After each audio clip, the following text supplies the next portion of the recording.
Bugun huzurimga bir yigit keldi. U yigitning shikoyati uzoq yillar davomida masturbatsiya bilan shug'ullanayotganligi va o'sha masturbatsiyadan qutulish uchun turli xil usullarni qo'llab ko'rganligi va usullar bunga unchalik yordam bermaganligidan shikoyat qilib keldi. Maqsadi hali uylanish imkoniyati yo'qligi tufayli masturbatsiyadan qutulishning alternativ boshqa bir usullarini biz bilan muhokama qilib, bizdan bir konsultatsiya olish bo'libdi. Keling, shu yigit bilan muhokama qilgan usullarimizni sizlar bilan ham biroz muhokama qilaylik, ya'ni sizlarga ham tushuntirish berib o'taylik. Insonni bir nechta tabiiy fiziologik ehtiyojlaridan bittasi bu jinsiy mayl hisoblanadi. Jinsiy mayl bu bosh miyadagi mayl markazida joylashgan. Ana o'sha yerda jinsiy mayl paydo bo'ladi. Jinsiy maylni erkakda ham, ayolda ham testosteron amalga oshirib beradi. Qonda oqib borgan testosteron shu jinsiy mayl markaziga ta'sir qiladi va insonni jinsiy mayli, ya'ni shahvati osha boshlaydi. Agar inson jinsiy aloqa qilishga imkoniyati bo'lsa, u jinsiy aloqa qiladi.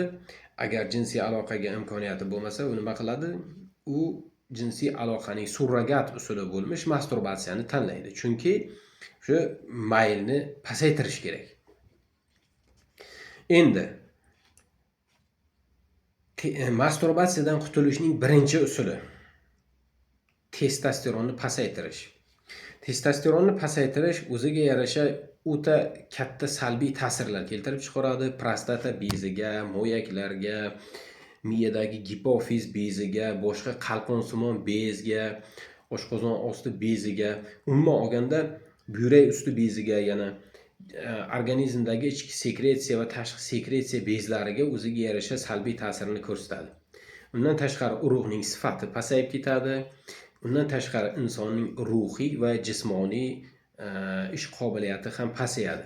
Ruhiy zo'riqishlar, tezda nevrozga uchrash, depressiyaga tushib qolish va hokazo holatlar vujudga kelishni boshlaydi. Demak, testosteronni pasaytirib masturbatsiyadan qutulish usuli bu yaxshi usul emas ekan. Keyingisi ro'za tutish, ya'ni ochlik. To'g'ri, ro'za tutishning o'ziga yarasha foydali tomonlari bor, juda ko'p foydali tomonlari. Ammo to'xtovsiz ravishda, tinimsiz ravishda ro'za tutaverish bu organizmni ba'zi bir mineral moddalar, vitaminlar va u uchun kerakli bo'lgan oziq moddalarga nisbatan qashshoqlashtirib qo'yadi. Buning natijasida insonda turli xil A vitaminoz, gipovitaminoz va boshqa distrofik kasalliklar vujudga kela boshlaydi. Demak, tinimsiz ro'za tutish ham bu o'ziga yarasha salbiy asoratlari bor ekan. Buni ham masturbatsiyadan qutulishning effektiv usuli deb hisoblab bo'lmaydi. Keyingisi jismoniy mehnat bilan shug'ullanish yoki sport bilan shug'ullanish. Endi qarang, jismoniy mehnat bilan shug'ullansangiz, sport bilan shug'ullansangiz, tanada qon aylanishi yaxshilanadi, modda almashinuvi kuchayadi. Butun tanada modda almashinuvi kuchayib, qon aylanishi yaxshilansa, o'ziga yarasha mo'yaklarda ham qon aylanishi yaxshilanib, modda almashinuvi kuchayadi. Natijada nima bo'ladi? Testosteron sintezi oshadi. Ya'ni testosteronni miqdori, qondagi miqdori ko'payadi. Bu esa mayl markaziga ta'sir qilib, insonda jinsiy aloqaga ehtiyojni kuchaytiradi. Bu ham, ya'ni jismoniy mehnat yoki sport bilan shug'ullanish ham masturbatsiyadan qutulishning effektiv usuli emas ekan. Buni ham yo'qotdik. Keyingisi bandlik. Doimiy bandlik, nima bilandir band bo'lish. Bu bandlik vaqtida o'sha shahvatni susaytirib turadi. Band odam ham qachondir charchaydi-ku, kelib dam olishga keladi. Yotdi, dam olmoqchi bo'lgan paytida bandlik ham o'ziga yarasha jismoniy zo'riqish, ruhiy zo'riqish. Bunda ham bandlikda ham modda almashinuvi kuchayadi. Natijada kelib yotib dam olgan paytida, endi kechasi uxlayman degan paytida bu insonda ham libido kuchayishi vujudga keladi va natijada masturbatsiyaga qo'l urib qo'yish holati kuzatiladi. Bu doimiy bandlik ham modda almashinuvini kuchaytirgani uchun bu ham o'ziga yarasha masturbatsiyadan qutulishning effektiv usuli emas ekan. Keyingisi, eng oxirgisi bu uylanish. Ya'ni eng oxirgidan bitta oldingisi degan. Bu uylanish. Uylanish bu yaxshi, ammo ba'zi holatlar uchrab turadiki, uylangan yigitlar ham masturbatsiyaga o'rganib qolishi natijasida ham ayoli bilan jinsiy aloqa qiladi, ham vaqti bilan masturbatsiya ham qilib turish holati kuzatiladi. Bunday holat masturbatsion qaramlik deb ataladi. Uylanish 70, 80, 90% holatlarda ba'zan yaxshi effekt beradi. Ya'ni 10 tadan 9 ta masturbatsion qaram bemorlarga yaxshi effekt beradi. Bittasiga effekt bermasligi mumkin. Chunki u uylangandan keyin ham masturbatsiyani davom ettiraveradi. Eng oxirgi effektiv usuli bu mayl markazini qisman bloklash. To'liq bloklash emas, qisman bloklash. Mayl markazini qisman bloklash 3 xil usulda bo'ladi. Birinchisi psixoterapiya, ikkinchisi psixotrop moddalar bilan bloklash, uchinchisi fitoterapiya, ya'ni dorivor giyohlar bilan bloklash. Psixoterapiya har doim bemor psixoterapevt ko'rigiga kelib, u bilan psixoterapiya olib turish imkoniyati bo'lmaydi. Masalan, keldi, psixoterapiya oldi, ma'lum bir kun u ta'sir qiladi, keyin yana o'z ta'sirini yo'qotishni boshlaydi psixoterapiya. Ikkinchisi esa psixotrop dori vositalari bilan mayl markazini qisman bloklash.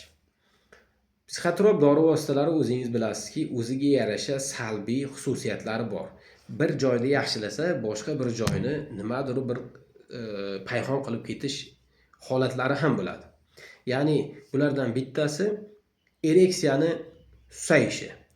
Ereksiyani vujudga kelishini va uni tutib turishning susayishi. Libidoning qisman emas, to'liq bloklanib qolishi, ya'ni maylni to'liq bloklanib qolishi. Yoki bo'lmasam bo'shanishning qiyinlashib qolishi, yoki bo'lmasam bo'shanishning tezlashib ketishi va hokazo shu kabi o'ziga yarasha salbiy asoratlari bor psixotrop dori vositalarining. Eng oxirgisi bu fitoterapiya dedik. Ya'ni fitoterapiya bilan mayl markazini qisman bloklash. Bu eng yaxshi usul hisoblanadi. Dorivor giyohlar o'ziga yarasha effektini ko'rsatadi, ammo juda kuchli salbiy ya'ni effektlarni ko'rsatmaydi, salbiy effektlarni. Buni ham bir tomoni borki, zalataya seridinani ushlash kerak. Zalataya seridina qanday? Bu mayl markazini qisman bloklash, ya'ni to'liq bloklab qo'ymaslik kerak. Agar to'liq bloklanish vujudga kelsa, u insonda umuman jinsiy aloqaga bo'lgan xohish yo'qolib qoladi.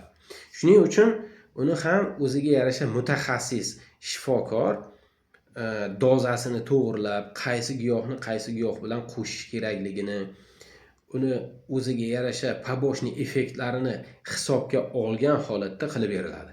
Va bu albatta qaytar jarayon hisoblanadi.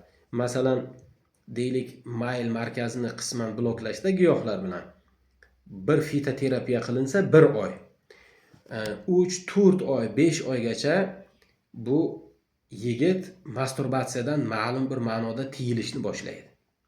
Va keyin buni ta'siri asta-sekin susayishni boshlagandan keyin olgan lecheniyasini yana masturbatsiyaga qaytishni boshlaydi.